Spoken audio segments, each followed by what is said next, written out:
It was a stormy day in the great city of Zhou, and in the palace we see the imperial doctor treating a crippled boy, which is Zhou Yuan, RMC, who was going through a lot of pain. After the doctor was done treating Zhou Yuan, he congratulated his parents, the emperor and empress of the Great Zhou city, for another successful procedure, and Yuan's ability to overcome it, but he will only be okay for the next 3 years. Then the emperor asked if he was able to find Yuan's 8 principles, that by this age most children have already developed it. But it wasn't there, said the doctor. The empress couldn't help but cry, questioning why her child has to suffer, even though he has the life of a saint dragon, that if his 8 principles have not matured in 3 years, he will die. But the doctor was worried, seeing that the empress has already lost too much blood from nourishing Yuan. Suddenly they heard a faint voice. It was Yuan. Realizing that he only has 3 more years to live, they were shocked seeing Yuan awake. He then asked his parent about his current condition, saying that he wants the truth about what happened to him. His father was speechless at first, but he explained that this is the Yuanlong poisoning. Yuan was shocked to hear his father's words. His father continued, saying that it's about time Yuan knew about these things. Then his father asked if he knows the Wu dynasty, that Daiwu dynasty is the mainland of Canton's greatest dynasty, that 15 years ago Daiwu's royal family were the subordinates of the Great Zhou Empire. Yuan was wondering, if the Great Zhou was that powerful, why is the Great Zhou city in its current state? His father explained that 15 years ago, the Wu family betrayed them and started a rebellion, and in less than a year the Great Zhou city fell to its current state, and the cause of it was a prophecy that spread amongst the Wu family. When the might swallows the dragon, the Wu family shall prosper. And Yuan was the dragon that will be swallowed by the python. Yuan was frightened at the mere thought of that. His father continued, at first they didn't know the meaning of that, until the day when the Wu family kept on attacking, until they reached the city of Zhou. However, they didn't attack, as if they were waiting for something. It turns out they were waiting for the birth of Zhou Yuan. Yuan was shocked at this, but his mother explained that the day Yuan was born the heavens were unusual. Purple gases were transpiring, rising up to the skies, and the aura of a dragon surrounded Yuan. That was a sign of the saint dragon. Yuan was born with his 8 principles developed, directly reaching the Yongqi stage, and Yuan was the first ever saint dragon in the Zhou family. But Yuan was wondering why they weren't able to find his 8 principles. His father explained, because the moment Yuan was born, the Wu emperor's wife also gave birth to a boy and a girl. The boy had the aura of the python and the girl the aura of the sparrow, but the Wu emperor's wife had been pregnant for the past 3 years, but only gave birth then. At that point Yuan's father finally understood. Legend says that those who are born on the same day, same month and same year have the ability to devour another one's destiny, and the Wu family's plan was not to just take over the Zhou family, but to also take the Zhou family's dragon. And that was the reason they remained quiet for such a long time. The Wu family's biggest conspiracy that they planned for a century was to steal the luck and destiny of the Saint Dragon. At this point the imperial doctor offered to continue explaining, since the next part was a sensitive subject to the emperor. On that same day King Wu entered the Zhou city, threatening to take the lives of innocent Zhou citizens, mocking the empress and emperor, saying that he will take the luck of Yuan and the Saint Dragon in front of them. In order to protect Yuan, his father the emperor fought against King Wu under the Zhou mountain, but Emperor Zhou lost, and in the process lost his right hand. If King Wu was not worried about how Yuan's father's death might affect the Saint Dragon, Yuan's father might have died that day. In the end King Wu swore that for a century from then the Wu kingdom will not attack Zhou city, to ensure Yuan's destiny to be stolen smoothly. At the time while all that was happening, the empress could only watch as Yuan cried in so much pain on the icy altar. Suddenly the empress screamed in agony and embarrassment from the remembrance of that day, apologizing to Yuan for her inability to have done anything. Yuan was speechless. In front of the Wu family the Zhou family felt so insignificant and small. That bloody despair and helplessness, the Zhou city still feels it like it was just yesterday. The cry of the python from the city walls that day when the sun's brightest rays shone during sunrise, taking its chance to change the world. The woeful cry of the dragon vanishing into smoke and quietly dispersing. Silence filled the room that Yuan was in. Suddenly Yuan's mother spat out blood. Yuan was worried for his mother, wondering what was going on with her. Immediately the doctor stabilized her blood pressure, and once everything was settled, He explained to Yuan that year Yuan's father fought in battle and risked everything and almost died. The Empress was also affected. Every year, ever since Yuan's destiny was stolen, they had to transfuse blood to her, and in a span of 12 years she has already lost 36 years of her longevity, with her vitality greatly injured, and she has less than 10 years to live. Yuan clenched his teeth in anger. Angry at King Wu for using such vicious tactics, but the most unforgivable thing is that he dared to harm Yuan's mother. Yuan said with a menacing gaze that he will not let that slip. Then his father told him that the treasure that extends longevity is hard to obtain. That Zhou city is no longer comparable to before, and the Zhou family has continued to weaken in the last few years. Compared to the Wu dynasty that is flourishing, the Zhou city are as little as ants and can only hide like turtles. Even then they still barely manage to protect themselves. Yuan started questioning himself. That are we just going to sit here and wait, while slowly being pushed to the corner by the Wu family? Is that the fate of the Zhou family? Yuan answered his question. No. Yes, he has been poisoned by the Yuanlong poison. Neither does he have his 8 principles developed. But so what? As long as there's a slight chance of hope, Yuan will not give up. That he will take back everything that belongs to the Zhou family. He now asked his father if he is able to become a Yuan master. Yuan, who had realized the truth, finally figured out what he wanted, an aspiration.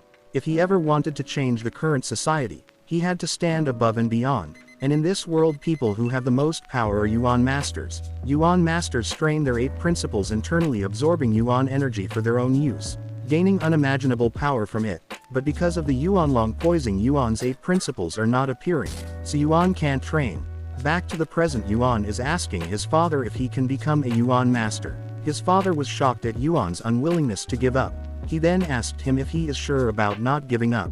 Yuan answered boldly yes. His father then stated that Yuan is worthy of being his son, that he can rest assured he has his full support. It turns out Yuan's father knows a way Yuan can find his 8 principles, but Yuan should not get his hopes up, because he is not sure if it might work. Yuan was excited and started asking questions. But his father said he should just go with him to Zhu's ancestral grounds. But there is a condition, that whether or not Yuan finds his 8 principles, he must not give up on Yuan literature. Because once Yuan has trained it to a certain point, he can restrain the Yuanlong poison inside him. During the time that Yuan's 8 principles hadn't appeared, Yuan had been learning the way of the Yuan literature. In this world, the training of Yuan masters are the most popular, but isn't the only one. The road of training has many different ways, and the way of Yuan training is the broadest and the most profound. Yuan agreed to his father's condition. Yuan understands fully that his father is only afraid that if his 8 principles still didn't appear, he will not be weak. Yuan's father left, reminding Yuan to go to the academy as usual, and after 3 days meet him so they can go to the ancestral grounds. Yuan, with a newfound determination, promised to settle the debts with King Wu one by one. The next day, we see Yuan studying in Zhou Academy. Zhou Academy is the #1 academy in Zhou City. Even if you are a commoner, as long as you have talent, you can enroll in the academy and study there, regardless of your status or repute in society. In Yuan's class we see the teacher, who looks like Squidward's younger brother, explaining Yuan imprint brush, that it is the most important tool when making Yuan imprints. To use it you have to use your soul as the ink for every stroke and line, and your heart must be like stagnant water focusing on the tip of the pen. When your strokes follow your heart, only then will you be successful. With such it can control the earth and the sky elements. After the explanation, he reminded the class about the 3 Yuan imprints he taught them a month ago, that they should keep practicing them. He hopes someone can at least learn one of the imprints. Of course, just from the thought of a lecture the whole class went berserk, complaining on how difficult it was, that why do they have to learn Yuan imprints. The teacher instantly scolded them, saying that they should get started already. Zhou Yuan focused his heart and soul, and faint light started to glow on his forehead. His pen's tip moved like running water, not once faltering. Strokes of Yuan imprints began to join together under bristles of the brush with elegance of running water and drifting clouds. Yuan spent most of his time practicing Yuan imprints because none of his 8 principles had appeared, so he is a level higher than others on Yuan imprints. Most importantly, Yuan's soul was not damaged by the misfortune. Instead, his soul surpassed ordinary people. Yuan finished making the imprint and the teacher was shocked at the quality of it, praising Yuan for the iron skin imprint, that it is not bad, that every stroke was filled with spirit. But he was also angry at the others, that if everyone could learn efficiently like this, that would be wonderful. Everyone started praising Yuan, but some complained that they have not even started and some have only done 2 strokes. Then they heard someone in the class stating, "How can the teacher say that? That they should focus on practicing their 8 principles, instead of wasting time practicing Yuan imprints like Zhou Yuan. That if so isn't it like?" So he says, putting the unimportant before the fundamentals, asking Yuan if he thinks so too. With a smug look on his face, Yuan recognized him as Shu Lin, that he must be fawning over Qi Yu, and joined the King Qi's faction. Whispers and chatter filled the room. Suddenly the teacher slammed his hand on the table saying that everyone should be quiet. Silence filled the room. Later that day, class has finally ended, and we see Yuan stretching. Yuan hears someone calling him. We see a beautiful young girl who is introduced as Su Yue, and Yuan's friend. Yuan starts a simple conversation asking how her grandfather is doing. If he has fully recovered, Yue said that he is fine and would love to see him and have a chat at their house. Yuan agreed, saying that he will go next school break. In the background we see some simps bad-mouthing why Yue is friends with Yuan. But what they don't know is that 1 year ago Yue's grandfather was seriously ill, and Yue's family was very poor, so they had to beg every pharmacy to help her grandfather. But they all shut their doors on their faces. Nobody replied to her cries, and Yue's heart was as cold as the rain on that night. When she had lost all hope and strength, somebody came and gave her an umbrella, kicking down the door of the pharmacy, shouting that somebody needs help.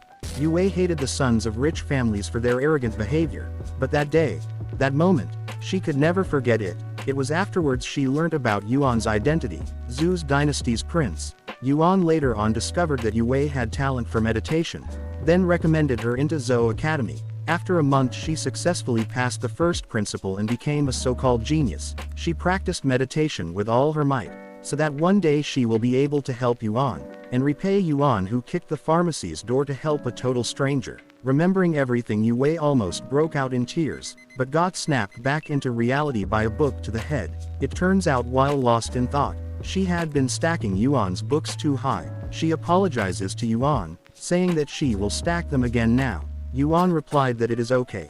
Yuan then pointed out that he heard Yue has already passed the 3rd principles, that there is still 2 months left before the big exam, but she has worked hard and was able to pass her 3rd principle and managed to get into the top 10. So when the time comes she can be personally trained by a master. Yuan noticed that Yue was shaking, so he asked what was wrong. It turns out Yue had lost the position to Shu Lin. Yuan asked her what happened. Yue then explained that a couple days ago Shu Lin had been spreading unpleasant rumors about Yuan, so Yue was arguing with him trying to stop him, but Shu Lin wanted to fight her. He said that if he lost he'd apologize, but if Yue lost she will have to give him her position in the exam as one of the top 10. In the end Yue accepted, but during the match Shu Lin cheated and won by default. Before Yue could continue, Yuan instantly stood up and confronted Shu Lin, stating how shameless Shu Lin is for taking advantage of a girl. Without any shame Shu Lin still boasted on how he worked hard to get the position, that even if Yuan personally wants to get it back he still won't give it back. Then Yuan offered a rematch. In Shu Lin's head he knew the only reason why he won the last time was because he cheated, that only an idiot would want a rematch, so he denied Yuan's offer, saying that he is not interested since there is nothing for him. Yuan slammed a jade medal on the table, which is worth a lot, this time challenging Shu Lin himself, stating that if Shu Lin loses he must give back Yue's position. Everyone was worried for Yuan, thinking that Yuan is in trouble. Being the shameless person that Shu Lin is, he happily accepted Yuan's offer, even trying to scare Yuan. Everyone was shocked at Yuan's actions, but also worried for Yuan who hasn't even passed his 1st principle. In the next scene we see Yuan and Shu Lin on Zhu's academy's practice ground with the whole academy watching. Shu Lin was the one who spread the word about the fight in order to humiliate Yuan. Everyone was questioning how this was even a match.